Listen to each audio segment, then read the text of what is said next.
कहानी की शुरुआत में हमें एक छोटे शहर को दिखाया जाता है जिसका नाम है नाजरत। और एक गरीब लड़की खाना खाने से पहले ईश्वर से प्रार्थना करती है, लेकिन एक चूहा उसका पूरा प्लेट ही गायब करने की कोशिश करता है। लड़की का नाम है मैरी। मैरी उसे खाना चुराते देख लेती है तो चूहा डर से छिपने लगता है। मैरी गरीब घर से तो थी, लेकिन उसका दिल काफी बड़ा था मेरी तरह, और उस चूहे को थोड़ा सा टुकड़ा दे देती है। और तभी एक खूबसूरत तेज की रोशनी होती है, और वो रोशनी मैरी से कहती है, बहुत जल्द ही तुम्हारे घर में एक बुद्धिमान बच्चा जन्म लेगा जो आने वाले समय में यहाँ का राजा बनेगा, जिसका नाम होगा मिसाया, और तुम्हें उसकी हर हालत में रक्षा करनी होगी। मैरी समझ जाती है कि ये रोशनी ईश्वर ने भेजी होगी, और रोशनी उड़ते हुए आसमान में जाती है और एक तारे में बदल जाती है, और वो तारा बाकी तारों से तेज चमकता है। और मैरी ने जिस चूहे को खाना दिया था वो सारी बात सुन लेता है और जाकर बाकी जानवरों को इस रोशनी के बारे में बताता है। वो सभी जानवर पहली बार उस तेज चमकते तारे को देखकर हैरान होते हैं, और उस चमकते तारे को एक गधा देखता है जिसका नाम है बो, जो अपने पिता के साथ बहुत मेहनत का काम करता था। वो अपने पिता से कहता है, ये चमकता तारा मेरा किस्मत चमकाएगा, क्योंकि बो का एक ही सपना रहा है, शाही सवारी का हिस्सा बनने का। लेकिन उसके पिता कहते हैं, तुम्हें इतना बड़ा सपना नहीं देखना चाहिए और अपने काम पर ध्यान दो। और तभी एक पक्षी आता है जिसका नाम है देव। वो अपने गधे दोस्त बो को बताता है कि आज शाही सवारी निकलेगी। इतना सुनते ही वह अपने पिता को कहता है कि उस सितारे ने मेरे किस्मत को बदलने की शुरुआत कर दी है, जो एक न एक दिन शाही सवारी का हिस्सा जरूर बनेगा। वो बाहर देखता है तो शाही सवारी वहाँ से निकल रही थी। वो बहुत तरकीबें भी निकालता है रस्सी से आजाद होने की। वो रस्सी से तो आजाद हो जाता है, लेकिन उस चक्की का हाल बहुत ही बुरा कर देता है।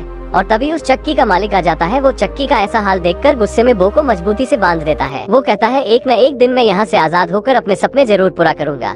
6 महीने गुजर जाते हैं। अपने बच्चे का ये हाल देखकर बो के पिता कहते हैं, तुम्हें यहाँ से निकलकर अपने सपने को जरूर पूरा करना चाहिए। वो एक योजना बनाते हैं बो को वहाँ से भगाने की। बो के पिता घायल होने का नाटक करते हैं और बो जंजीरों से आजाद हो चुका था। और तभी उस चक्की का मालिक आ जाता है और बो के पिता कहते हैं, भाग। वो किसी भी तरह वहाँ से तो निकल जाता है, लेकिन एक रस्सी उसके पैर में फंस जाती है, जिससे उसके पैर में थोड़ी चोट आ जाती है। वो उसी हाल में आगे बढ़ता है और उसे मेरी दिखाई देती है। वो अपने पति जोसेफ के साथ रहती थी। वो मेरी के घर में आकर टेबल के नीचे छिपा रहता है। मेरी टेबल के नीचे देखती है तो उसे बो दिखाई देता है। वो देखती है कि गधे के पैर में चोट लगी है और अपने रुपट्टे और एक लकड़ी की मदद से उसके पैर में बांध देती है। मेरी का ये अच्छा व्यवहार देखकर गधा सुरक्षित महसूस करता है, लेकिन जोसेफ गधे को घर में देखता है तो धक्का देकर निकालने की कोशिश करता है। मेरी उससे कहती है कि हम दोनों के अलावा इस घर में कोई नहीं, क्यों ना हम इसे रख ले। जोसेफ मेरी की बात मान लेता है और रात में मेरी जोसेफ को उस सितारे की पूरी बात बता देती है। जोसेफ थोड़ा घबरा जाता है और सोचने समझने के बाद वो भी आने वाली परिस्थितियों का सामना करने के लिए तैयार हो जाता है। अगले सीन में वो भागने की कोशिश करता है, लेकिन उसका दोस्त देव बताता है, अगर तुम अभी बाहर निकले तो तुम्हारा मालिक पकड़कर तुमसे चक्की पिसवाएगा, और बताता है जब तक तुम्हारे पैर ठीक नहीं हो जाते तब तक तुम यहीं रुक जाओ। अगले सीन में हम 3 ऊंट और 3 वाइज मैन को देखते हैं। आप उन्हें ऋषि या ज्ञानी भी कह सकते हैं।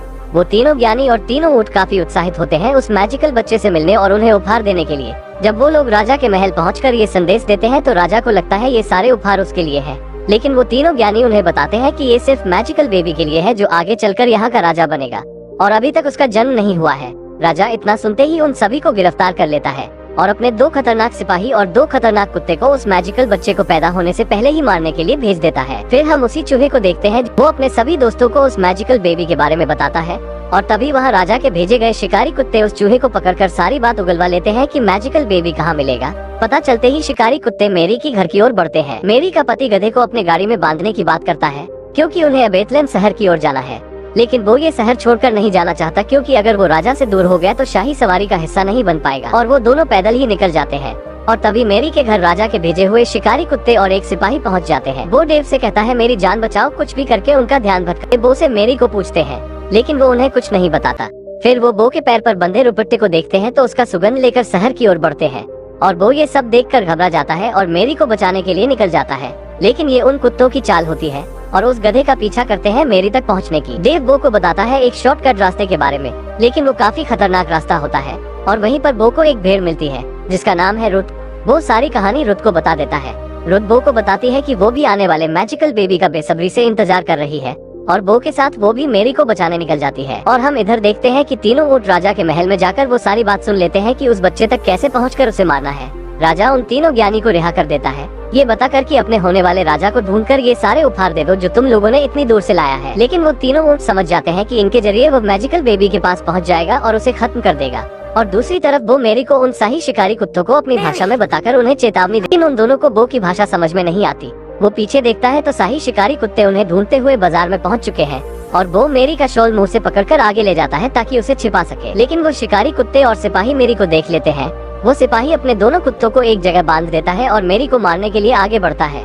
वो और उसके सभी साथी देखते हैं कि ये खतरनाक सिपाही मेरी पर हमला करने आ रहा है, तो देव उसे रोकने के लिए पूरे जोश में जाता है। आकर रुत से कहता है तुम जाकर उसे रोको। जब रुत उसे रोकने देखता है कि राजा का सिपाही हथियार लेकर मेरी की ओर बढ़ रहा है। वो जल्दी से जोसेफ के लगाए गए गाड़ी के नीचे से पत्थर को हटा देता है, जिससे उसकी गाड़ी तेजी से ढलान की ओर जाकर दूसरी गाड़ी से टकराती है और बहुत हंगामा होता है, जिससे बाजार तहस नहस हो जाता है। सिपाही जैसे ही मेरी को मारने के लिए आता है तभी एक दुकान उसके ऊपर गिरती है और वो कुएं में जा गिरता है। वो ये देखकर बहुत खुश होता है कि मुसीबत टल गई। वो मेरी को वहाँ से निकालने की कोशिश करता है। मेरी समझ जाती है कि ये सारी गड़बड़ बो की वजह से हुई है और उन्हें बाजार से निकाल दिया जाता है। मेरी का पति जोसेफ इस बात से बहुत गुस्सा होता है कि हमें बेवजह बाजार से निकाल दिया गया इस गधे की वजह से। वो ये सब सुनकर बहुत बुरा महसूस करता है और वो अपने दोस्त देव को लेकर उनसे दूर चला जाता है। मेरी जोसेफ को कहती है तुम्हें ऐसा नहीं करना चाहिए था, क्योंकि मेरी बो को अकेला नहीं छोड़ना चाहती। जो खतरनाक सिपाही कुएं में गिरा था वो बाहर आकर फिर से मेरी का पीछा करता है। बो और देव बहुत आगे आने के बाद देखते हैं कि सामने ही शाही सवारी है और तभी बो के पैर से मेरी का बंधा हुआ दुपट्टा का टुकड़ा उड़ जाता है। वो ये देखता है तो उसे मेरी की फिक्र होने लगती है और देव से कहता है मुझे मेरी के पास जाना होगा उसे बचाने। देव उससे कहता है हम तो मंजिल के करीब है, यही तो हमारा सपना था, और कहता है जहाँ तुम रहोगे वहाँ मैं भी रहूंगा। वो दोनों मेरी को ढूंढने फिर से निकल जाते हैं और दूसरी तरफ मेरी जिस गाड़ी में जा रही थी वो गाड़ी टूट जाती है, जिसकी वजह से जोसेफ को बहुत ज्यादा गुस्सा आता है और वो सारा गुस्सा मेरी पर निकालता है। मेरी को बहुत ही बुरा लगता है और वो अकेले ही आगे जाने लगती है और जोसेफ को भी काफी बुरा लगता है और तभी वो आ जाता है। वो जोसेफ को धक्का देता है कि तुम भी मेरी के साथ जाओ। वो भागते हुए मेरी के पास जाता है और उससे माफी मांगता है और ये भी कहता है कि आने वाली कोई भी मुसीबत हो हम मिलकर उसका सामना करेंगे।